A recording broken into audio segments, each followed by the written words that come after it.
Bonjour Babacar et bonjour à tous. À la une, Adama Gaye interpellé tôt ce matin à son domicile en centre-ville par des éléments de la division des investigations criminelles.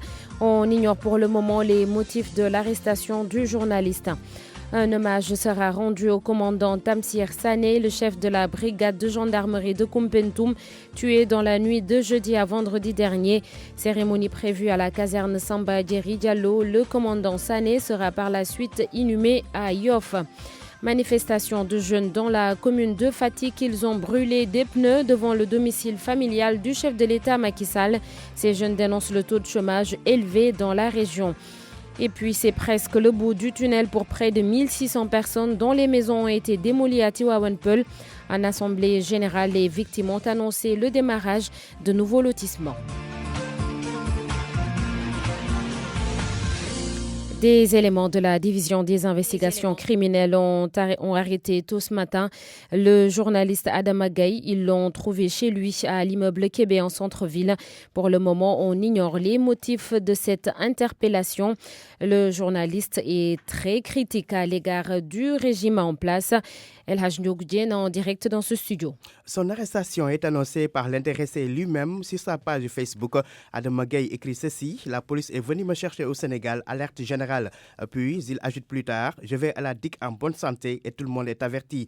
Le journaliste consultant international s'est toujours illustré par des attaques virulentes contre le président de la République Macky Sall et sa famille. Dans son dernier post publié il y a juste quelques heures sous le titre Hydrocarbures non Macky non, Adama Gaye s'en prend encore violemment au chef de l'État qu'il accuse de vouloir mettre la main sur les ressources pétrolières et gazières de notre pays.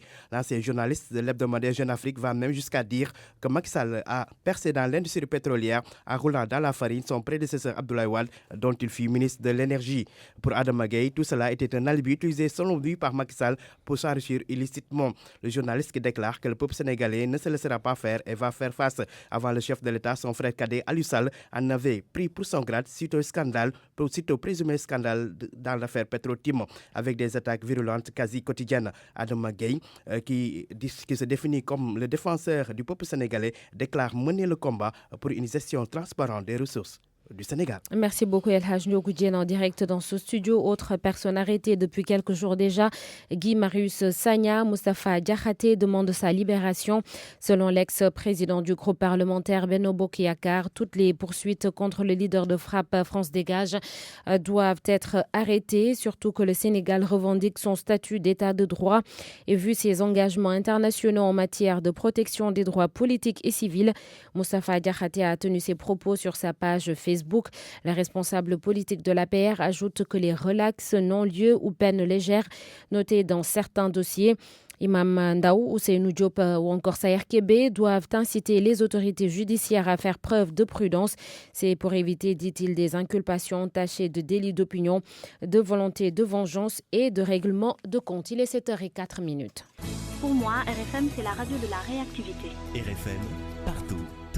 Plus de 3 jours après le décès tragique du commandant Tamsir Sané, il sera inhumé ce lundi au cimetière de Yoff. Le commandant de la brigade de gendarmerie de Koumpentoum a été tué par une bande de malfaiteurs dans la nuit de jeudi à vendredi dernier. Un hommage lui sera rendu à la caserne Samba Diéry Diallo.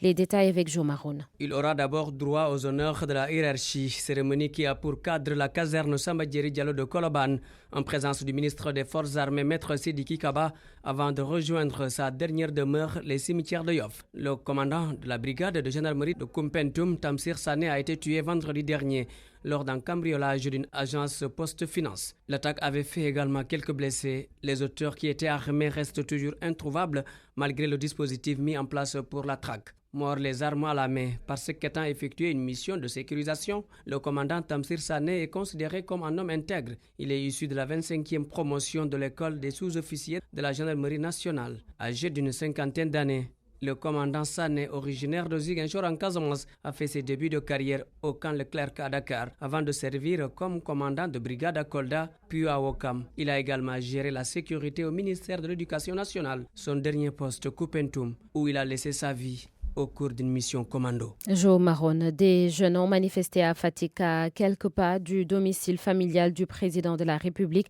Ils ont même brûlé des pneus. Les manifestants dénoncent le taux de chômage élevé dans la région, mais aussi le non-respect des engagements de certains leaders politiques. Le reportage d'Aminata Goudiaby.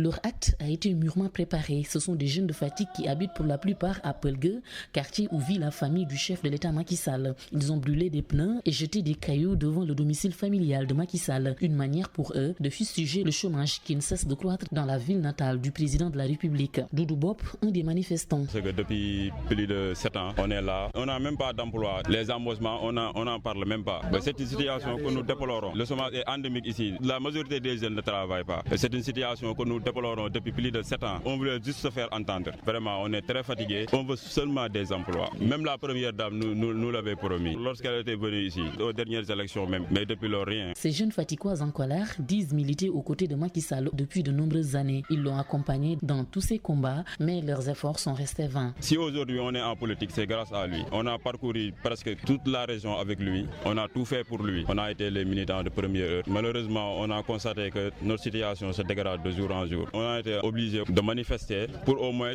montrer le président de la République que nous sommes indignés. Les responsables locaux qui ont eu des nominations sous ce régime de Macky Sall sont aussi sévèrement critiqués. On a discuté avec pas mal de leaders ici à Fatick, mais on a constaté que la situation n'a même pas évolué. C'est dommage. C'est eux qui ont été nos premiers interlocuteurs. Il n'y a pas eu de réaction de leur part. Ces pneus brûlés et ces pierres lancées sont juste une alerte. Ces manifestants menacent de passer à la vitesse supérieure si leur requête n'est pas satisfaite.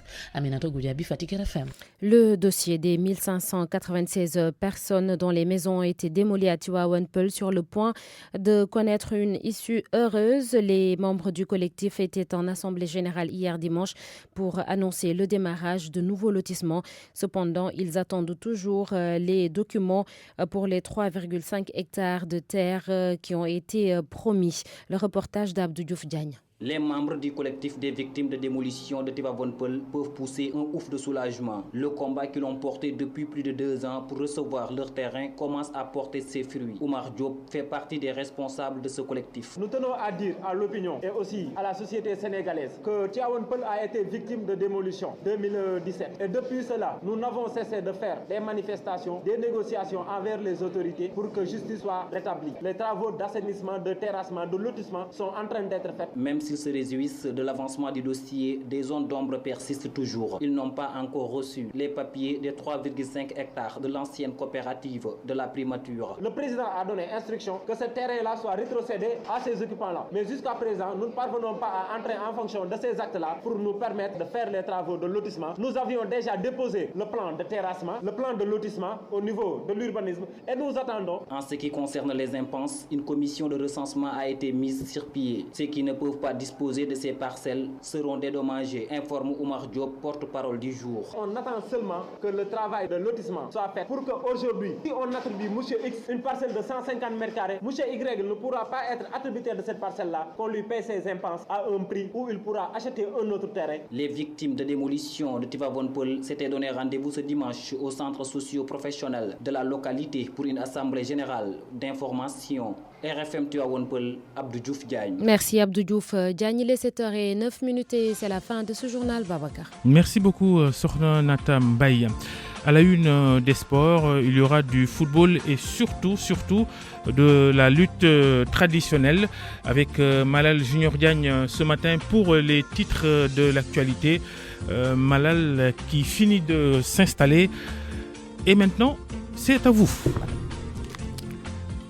Donc, à la une des sports, car vous l'avez dit, la lutte avec Modulo, qui est le nouveau roi des arènes, le roc des Parcelles Assainies, a arraché la couronne hier à Eumeu-Sène suite à un combat qui a duré 9 minutes après un KO terrible de la main droite.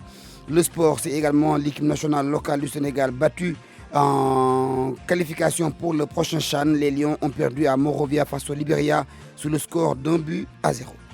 Rendez-vous à 8h15, le journal des sports dans l'édition d'information en Wolof de la Hassan Gueye, Malal Junior Diagne. Merci, 7h10. Bonjour Abdoulaye Cissé. Bonjour Babacar. A tout de suite pour votre chronique du lundi.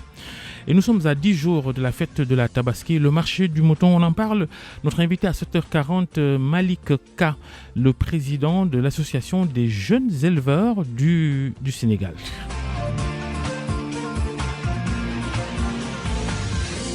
Bon début de journée à tous, RFM Matin et tout de suite la culture, le rendez-vous avec Anna Rocha. Bonjour à tous. Depuis le 13 juin dernier, la galerie Le Manège abrite l'exposition qui retrace le parcours du pionnier du graffiti au Sénégal, Docta, 30 ans au service des cultures urbaines. Bitibir, extérioriser l'intérieur, c'est le nom de cette exposition que nous avons enfin pu visiter. Le reportage est signé Momodou Marba. À l'occasion de ses 30 années de carrière, Docta, de son vrai nom Amadou Lamine Ngom, a choisi de nommer son exposition Bitibir. C'est prendre la rue, la ramener à l'intérieur, dans un cadre bien défini, mais de l'adapter et de rester très strict, très graffiti. Plus de 10 tableaux sont accrochés au mur, différents de par leur contenu, motifs et couleurs.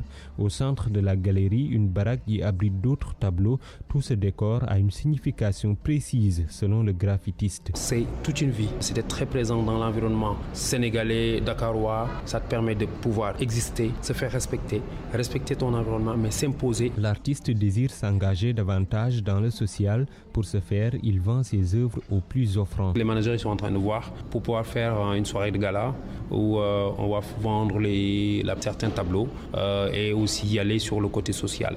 La prochaine étape, faire voyager cette exposition à travers l'Europe où il entend montrer son style et évoluer dans la scénographie. Expo à visiter à la galerie Le Manège donc jusqu'au 31 août.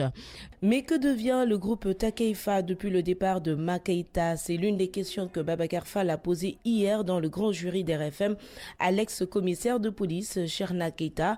Le père des membres du groupe parle de nouveaux projets pour Takeifa. On l'écoute. La musique, la culture, le business, c'est des alliances, c'est des projets individuels. Si on se met toujours à vouloir coûte que ce soit 5 oiseaux, 10 oiseaux en cage pour faire toujours la même chose, on n'est pas dans le projet. Mais nous continuons notre projet Takeifa. Si vous venez à la maison, à Kendiaïlo, vous trouverez que nous sommes en train de travailler sur un projet énorme. Nous sommes en train de monter un complexe culturel qui s'appelle le complexe El Hadj Baba Mal. Mais c'est ça le nouveau projet Takeifa. Takeifa ne peut pas continuer simplement à faire tant de la musique, c'est cela. Il faut qu'on revoie, qu'on s'évalue sur le terrain. C'est un peu ça qui est à l'origine de toutes ces dissensions-là dont on ne donne pas le détail. J'espère que demain, vous verrez autre chose. Vous allez laisser votre fille, Ma Keita, la bassiste, faire carrière solo, quoi. Elle fait ce qu'elle veut. Ma Keita, elle a plus de 25 ans. Elle doit faire ce qu'elle veut. Moi, quand j'avais 21 ans, je faisais déjà ce que je veux. Moi, ce que je peux vous dire, c'est que Takeifa, c'est un projet qui dépasse les générations, c'est un projet de famille. Merci d'avoir suivi. À demain pour une nouvelle chronique culture dans RFM Matin. Anna Rocha sur RFM Matin. Merci. RFM Matin, 7h13. RFM Matin. RFM Matin. L'émission qui réveille le Sénégal. Et la chronique d'Abdoulaye Sissé, chronique sur l'arrivée les prochains jours du bateau hôpital, le Mercy Ships. Bien sûr que les patients qui réussiront à se faire enrôler pour se faire soigner et éventuellement guérir de leur pathologie ne remercieront jamais assez le Mercy Ships, ce navire hôpital encore si bien appelé bateau de l'espoir. Car il y en a qui fondent beaucoup d'espoir en l'arrivée de cet hôpital flottant. Les derniers espoirs pour beaucoup. D'abord parce que c'est gratuit. Mais ensuite, et là, pub gratuite, il s'agit de la prise en charge de maladies rares et pour l'essentiel, de la chirurgie de reconstitution. Pardon pour les prouesses médicales des très réputés docteurs Saloum Diop, chirurgien digestif et hépatobiliaire pour la reconstitution d'appareils digestifs et surtout vital pour les patients. Grand respect au docteur Sili Touré, un de nos meilleurs, sinon le meilleur en chirurgie maxillofaciale et stomatologue, ou encore le docteur Raymond Diouf, pour tous les patients à qui cet otorhinolaryngologiste a pu redonner le souffle.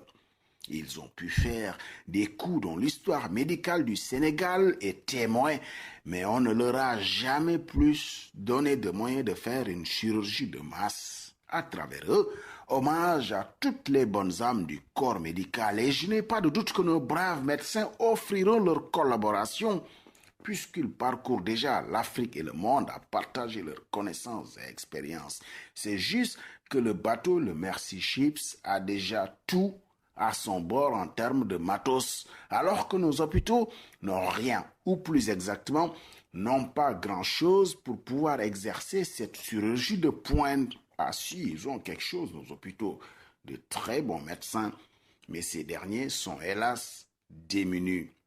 Le Mercy Ships n'est rien d'autre que des opérations de consultation gratuites et de soins gratuits que proposent ici certaines associations ou quelques bonnes volontés en mobilisant des médecins pour le bénéfice des populations de leur localité. Ce n'est pas plus compliqué que ça.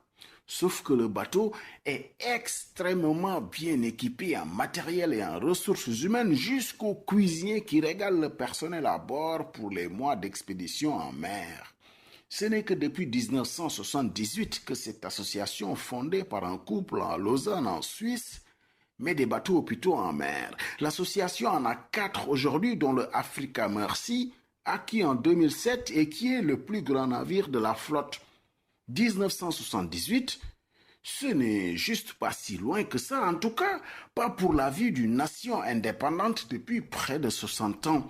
Si des bénévoles l'ont fait, pourquoi nous ne sommes pas capables, nous, d'avoir un hôpital bâti qui ne fait pas 10 mois et partir, mais qui va rester pour la prise en charge des malades et peut-être gratuitement pour ce que l'on appelle ailleurs les ALD, les affections longue durée dont personne ne peut payer les soins.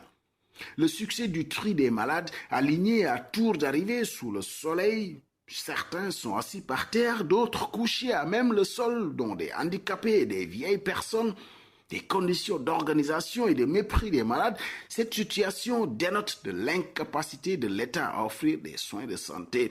À défaut de grives, on se contente bien de merle. À défaut de soins de santé efficaces, on peut bien se contenter de monter à bord du Mercy Ships et de nourrir l'espoir de guérir. Tout le monde ne sera pas servi, hélas. Et pourtant, l'accès aux soins de santé est un droit universel auquel l'État ne peut pas se soustraire de le mettre à la disposition de ses populations.